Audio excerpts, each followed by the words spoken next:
Boa noite a todos. É um prazer estarmos reunidos novamente. E o nosso primeiro convite é sempre para aquietarmos-nos, aquietar a mente,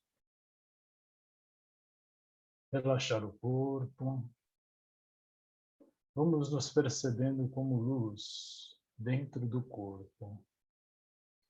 Somos espíritos imortais.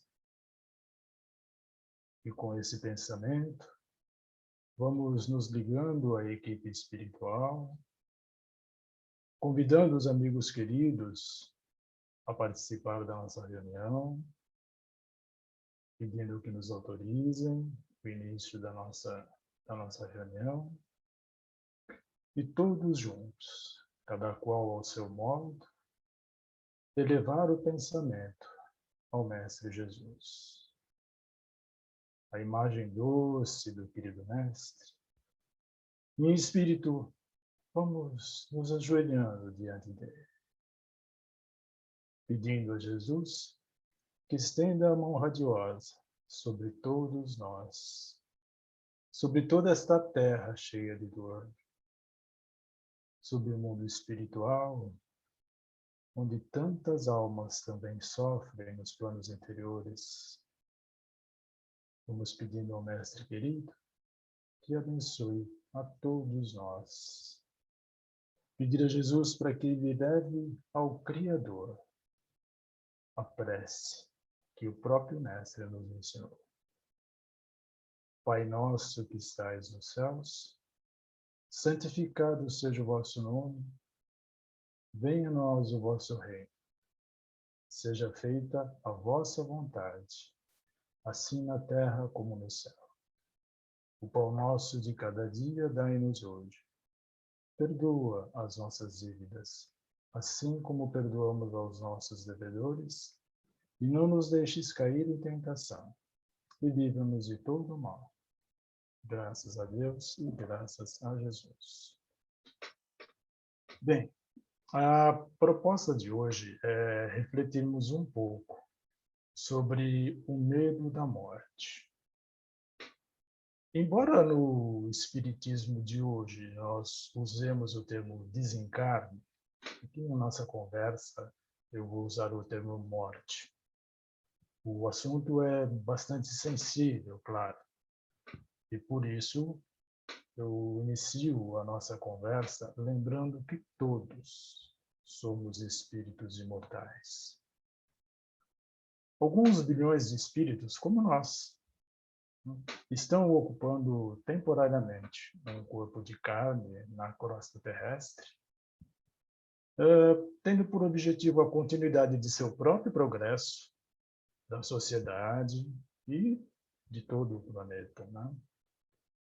Quando o corpo físico, essa máquina maravilhosa, ele sofre o esgotamento dos órgãos, seja pelo motivo que for, ele morre. É uma lei da natureza. Essa realidade ela é absoluta. E ela é tão natural quanto o nascimento desse próprio corpo. A vida no corpo físico, ela pode ser extinta a qualquer instante. Não há garantia da hora seguinte. Não há garantia sequer do minuto seguinte. Em algum momento, a morte vai chegar. Ela é inevitável. Ora, se sabemos de tudo isso, por que é que quando estamos encarnados, e claro, em maior ou menor intensidade, nós tememos essa morte? Vamos para o capítulo 4 do Evangelho segundo o Espiritismo, cujo título é Ninguém pode ver o reino de Deus se não nascer de novo. Nesse capítulo é tratado um dos pilares da doutrina espírita, que é a reencarnação. O item 5, ele apresenta-nos o diálogo entre Jesus e Nicodemos sobre o tema que foi registrado pelo apóstolo João. Eu vou ler. Mas antes disso, um comentário. Sabe-se pouco sobre Nicodemos. Sabe-se que ele era um fariseu, um especialista da lei mosaica, e era membro do Sinédrio.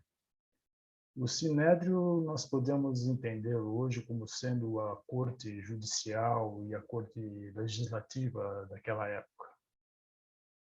Nicodemos veio ter certa noite com Jesus e lhe disse: Rabi, sabemos que és mestre, vindo da parte de Deus, porque ninguém pode fazer estes milagres que tu fazes se Deus não estiver com ele.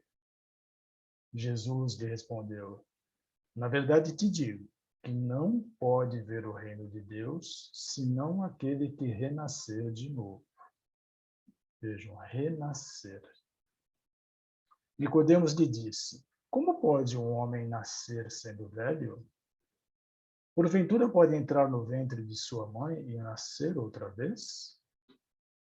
Respondeu-lhe Jesus: em verdade te digo, quem não nascer da água e do Espírito não pode entrar no reino de Deus. O que é nascido da carne é carne, e o que é nascido do Espírito é Espírito. Não te maravilhes de eu te dizer que importa-vos nascer de novo. Veja, não te maravilhes de eu te dizer que importa-vos nascer de novo. Perguntou-lhe Nicodemos: como se pode fazer isso? Respondeu Jesus: tu és mestre em Israel e não sabes essas coisas? Se quando eu vos tenho falado das coisas terrenas, ainda assim não me credes, como creríeis se eu vos falasse das coisas celestiais? E encerra-se o diálogo. Bom, os ensinamentos de Jesus, eles são extremamente profundos, né? E permitem muitas reflexões.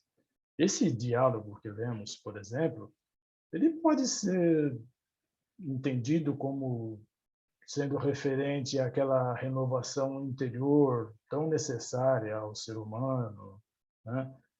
Que leva ao reino de Deus, pode ser tratado como o seu renascer espiritual, outras abordagens. Nós, espíritas, entendemos que esse diálogo entre Jesus e Nicodemos é sobre a reencarnação. Jesus foi absolutamente enfático a Nicodemos sobre a realidade do processo reencarnatório e, por consequência, da imortalidade do espírito e da pluralidade das existências, né? Reencarnar significa encarnar novamente. É o nosso retorno à vida material do planeta, ocupando um novo corpo físico, porque somos imortais.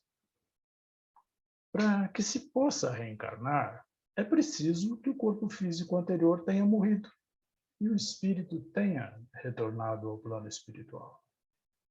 De maneira geral, nós não gostamos muito de falar sobre o assunto, porque o medo, a insegurança, a angústia, tudo isso pode vir à tona e pode gerar sofrimento.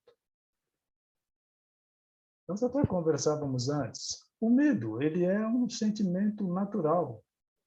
E quando estamos encarnados, o medo da morte também pode estar presente, em maior ou menor intensidade para cada um.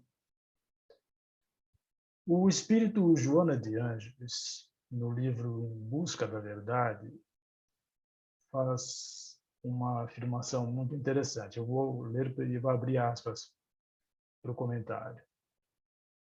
O medo da morte e do aniquilamento é herança do período da caverna, quando o homem primitivo via o seu semelhante se decompor e não mais voltar ao convívio, gerando no inconsciente profundo o horror daquela ocorrência não compreendida.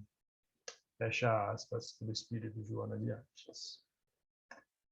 O temor da morte, ele também acarreta peso na nossa estrutura psicológica no período da educação familiar, em especial na infância. Também ocorre quando passamos por esse processo na nossa vida de encarnados, com a perda de entes queridos. Esse peso também ocorre em função dos múltiplos ambientes socioculturais que vivenciamos, os ambientes religiosos, enfim, todas essas experiências que temos podem trazer peso, tá, à nossa estrutura psíquica. A morte do corpo físico, embora seja a única certeza da vida material, ela naturalmente provoca dúvidas nas pessoas. Quando vai chegar? O que vai acontecer? Em qual situação a morte vai me encontrar? E minha consciência? E meus sentimentos? Meus afetos? Eu vou desaparecer no mar? No mar do nada?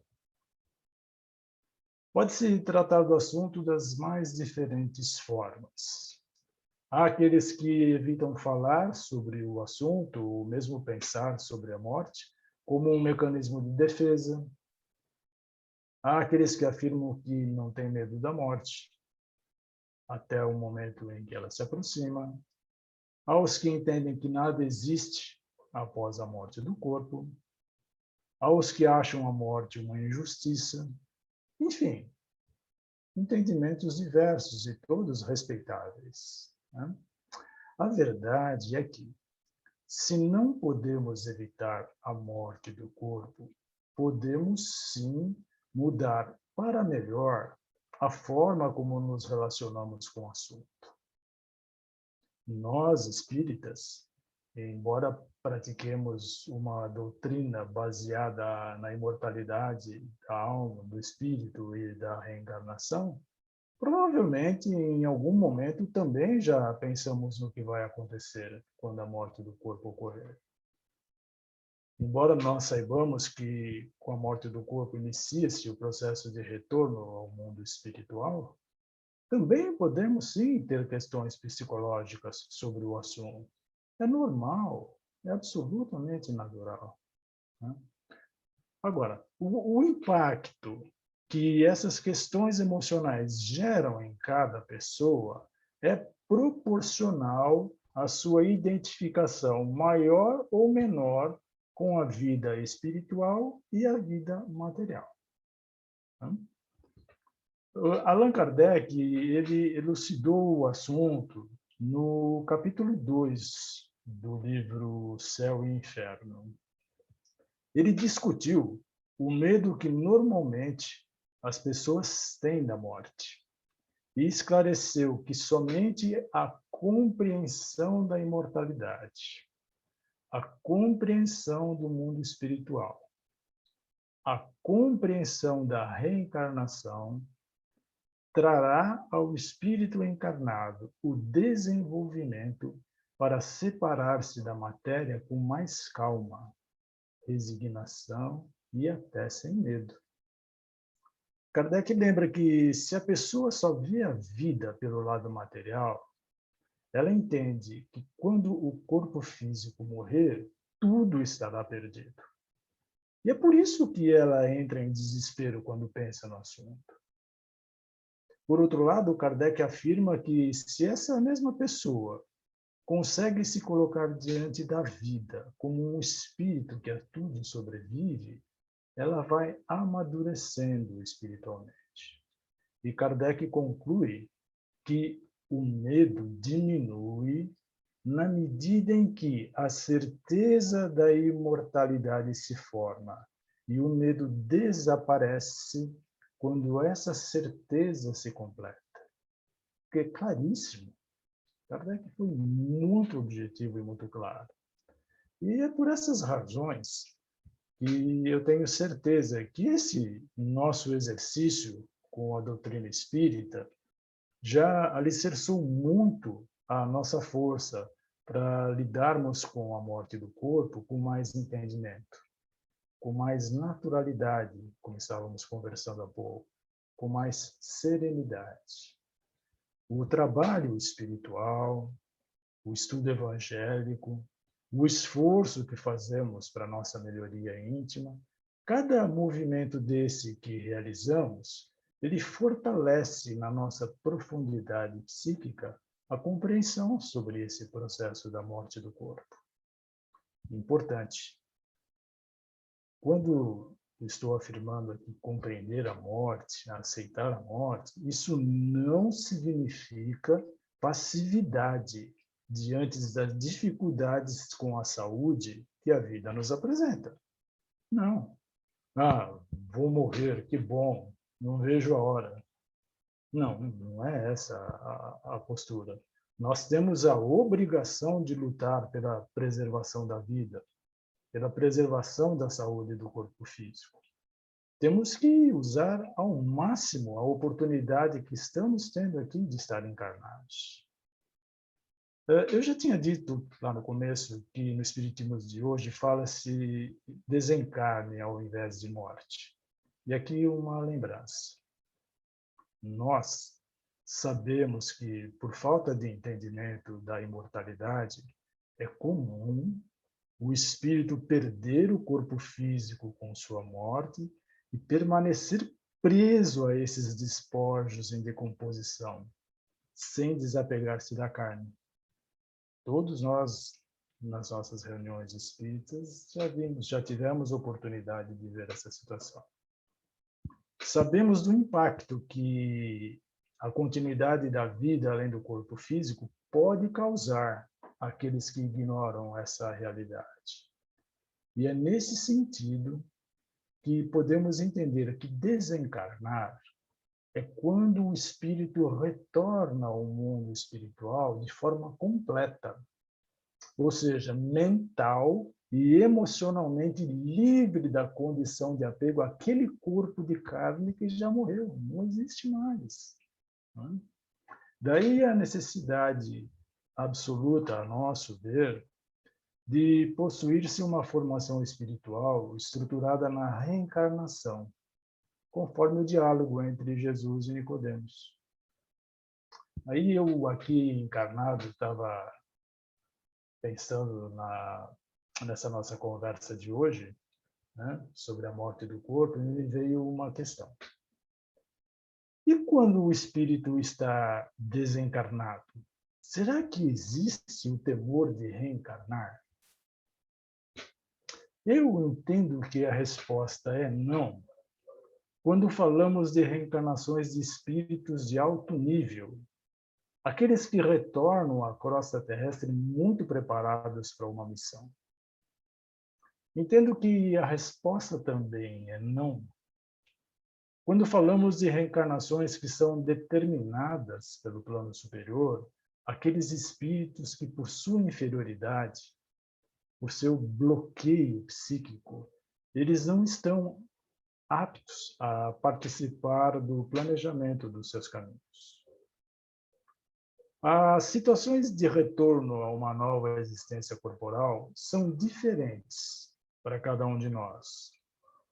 O planejamento superior ele é construído levando em consideração o estágio evolutivo de cada espírito, levando em consideração o seu tipo de vivência na erraticidade, suas necessidades específicas de aprendizado, a condição do seu livre-arbítrio. E nessas oportunidades, o espírito está amparado por seus mentores.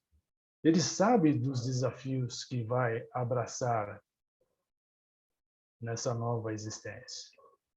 Ele sabe das lutas que o aguardam num planeta tumultuado como o nosso. O espírito sabe do arquivamento temporário que será promovido do passado e que vai para a sua profundeza psíquica. O espírito sabe do reencontro com os desafetos, como ele vai se comportar nessas situações. Eu estava pensando assim, deixar as sensações agradáveis em planos como o nosso lar, por exemplo, mesmo que seja só pelo intervalo de tempo cronológico de uma encarnação, pode gerar inquietude, sim. Deixar as sensações angustiantes da vida num plano espiritual mais denso, se gera alívio, também gera inquietudes. Assim, se entendermos temor como sendo receio, para esses grupos de espíritos, a presença desse sentimento antes de reencarnar pode sim estar presente. Claro, em intensidades diferentes para cada caso. Né? As sensações de estarmos prestes a mergulhar num corpo de carne sugerem, né, que podem ser muito parecidas com as sensações de estarmos prestes a mergulhar num mar bravio, um mar bem agitado. Porque em todo lugar, em toda hora, vimos irmãos nossos atravessando as existências dolorosas, presos a um corpo de carne em sofrimentos profundos, vivendo em situações de miséria, situações de dor de toda espécie. O que explica tudo isso que vemos ao nosso redor? A imortalidade do espírito explica. A reencarnação explica. A reencarnação, ela é uma bênção de Deus para todos nós. Presenteia-nos com novas oportunidades na existência física. A reencarnação é a manifestação da justiça divina. A justiça divina não nos condena a sofrer eternamente os erros que cometemos no passado, e nem nessa vida. Após o refazimento necessário lá no mundo espiritual, após o preparo, nós voltamos à crosta terrestre num novo corpo físico, com novos recursos para continuarmos o nosso processo evolutivo, com mais preparo mental, com mais preparo emocional, com mais preparo psíquico. Isso é uma bênção. Nós podemos retomar o curso da nossa evolução. O Divaldo comenta que a lei de Talião, olho por olho, dente por dente, ela pertence ao entendimento de épocas passadas. Fez o mal, será punido com o mal da mesma forma e na mesma intensidade. Hoje, nós vivemos espiritualmente regidos pelo que determina a lei de causa e efeito. Fez o mal, mediante a prática do bem, resolverá o mal que fez. É diferente, reflete bondade, reflete justiça, é digna essa lei. O nosso processo evolutivo, ele está resumido numa frase muito conhecida de todos nós espíritas. Nascer, morrer, renascer ainda e progredir sem cessar. Tal é a lei. Vejam, é um resumo perfeito. Nós somos espíritos imortais. E é essa certeza que dissolve o temor da morte do corpo físico. Jesus foi claríssimo a todos nós, Nicodemos daquela época. Importa-vos nascer de novo. Basta olharmos ao nosso redor.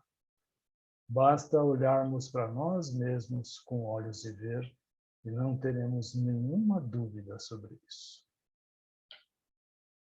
Bem, meus amigos, o tema ele é complexo e nós poderemos ficar bastante falando sobre isso, mas eu creio que essa reflexão foi suficiente para nós pensarmos bastante sobre o assunto. e encararmos tudo isso com a maior naturalidade possível, né? Com o esforço que fazemos a cada dia na doutrina, com o estudo, seguramente nós já avançamos bastante. Estamos muito amparados. Nunca estamos sozinhos. Vamos então, novamente, relaxarmos, elevarmos o pensamento aos mentores queridos, liberar o nosso ectoplasma, as nossas vibrações mais suaves, em benefício dos necessitados, dos doentes do corpo e do espírito. Vamos pedindo a essa equipe espiritual querida que nos assessora do Amor em Gotas, para que leve tudo aquilo que é possível de amor a todos esses irmãos cujos nomes estão relacionados no nosso chat. Que a equipe espiritual possa estar presente em todos os lugares onde a dor e o sofrimento estão instalados. Nos hospitais, nos presídios, nos lares, onde quer que seja que uma alma em desespero peça ao Senhor ajuda. Que essa mão amorosa de luz possa estar presente. Vamos pedindo à equipe espiritual que essa nossa energia chegue aos pontos mais profundos, no umbral, nas trevas, onde irmãos nossos sofrem, colhem os espinhos doloridos de existências passadas. Que a nossa vibração chegue aos hospitais do espaço. Vamos mentalizar nossos lares nesse momento. Vamos imaginar a porta da casa se abrindo e uma luz intensa penetrando, banhando a todos que estão conosco nessa existência, banhando a cada um de nós, equilibrando todos os centros de força do perispírito, equilibrando todos os órgãos do corpo físico, cada célula, que possamos estar todos vibrando amor. E ao encerrarmos esta reunião de hoje, pedimos especialmente para que Jesus estenda as mãos sobre o nosso querido país. Mestre, abençoa os corações, Senhor, para que a paz prevaleça sobre todos. Olha por nós, querido Mestre, pois que estamos atravessando um momento onde o teu amor se faz muito necessário. Graças a Deus e graças a Jesus, pedimos autorização para o encerramento dos trabalhos desta noite. Muito obrigado.